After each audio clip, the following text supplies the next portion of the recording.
সামনে দাঁড়িয়ে আমরা এই জ্বালানি অতিথির সামনে দাঁড়িয়ে আজকে শপথ দিচ্ছি, যতদিন পর্যন্ত এই মৌলবাদীদেরকে এই দেশ থেকে উচ্ছেদ করতে না পারবো, অতিথি শিল্পী গোষ্ঠীর লড়াই সংগ্রাম ততদিন পর্যন্ত অব্যাহত থাকবে।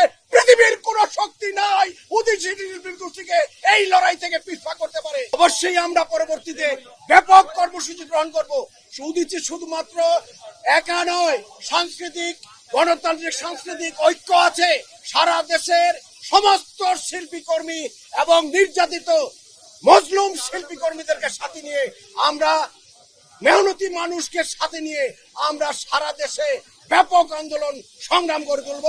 এবং আমরা আজকে পণ করছি এই পোড়া উদিচির সামনে দাঁড়িয়ে, আমরা এই জ্বালানি উদিচির সামনে দাঁড়িয়ে আজকে শপথ দিচ্ছি, যতদিন পর্যন্ত এই মৌলবাদীদেরকে এই দেশ থেকে উচ্ছেদ করতে না পারবো, অতিথি শিল্পী গোষ্ঠীর লড়াই সংগ্রাম ততদিন পর্যন্ত অব্যাহত থাকবে।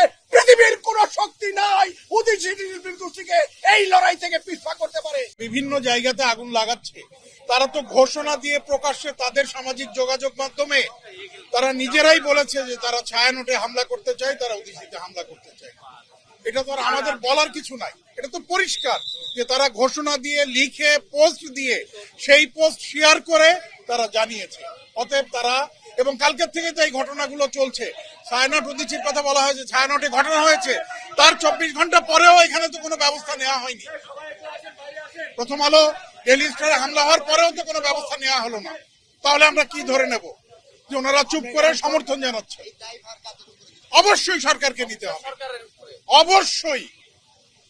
তারা জানমাল এবং আমাদের সমস্ত কিছু নিরাপত্তা দিতে ব্যর্থ হয়েছে। যারা এই ঘোষণা দিয়ে আগুন লাগিয়েছে, আমরা তো তাদেরকেই এই দায়ভার দিব। এই দায়িত্ব তাদের, এই দায়িত্ব সরকারের। সরকার জানেন যে সারা দেশে এই ঘটনা ঘটছে, সেখানে উনি আরো কেন এই ব্যাপারে ভূমিকা রাখলেন না?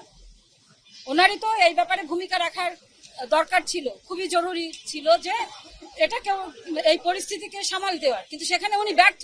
আমরা শুনেছি আমাদের এখানে একজন কাঠমিস্ত্রি ছিলেন, উনি জানিয়েছেন যে মানে প্রায় 15-16 জনের মতো লোক এসেছিল। ওরা হাতে রামদা, লোহার রড, লাঠি, বিভিন্ন অস্ত্র শস্ত্রে সজ্জিত হয়ে এসে আমাদের ওই সিঁড়ি দিয়ে, একটা আমাদের কলাপসিবল গেট, আরেকটা আছে আমাদের একটা কাঠের দরজা, ওরা সেই দরজাটা ব্যবহার করেছে, ভেঙে ভেতরে যে নাকি সমস্ত জিনিস ভাঙচুর করেছে, তারপরে আগুন লাগিয়েছে। এটা ওই উনি দেখেছেন আর কি। পরে উনি ভয়ে বের হয়ে চলে এসছে।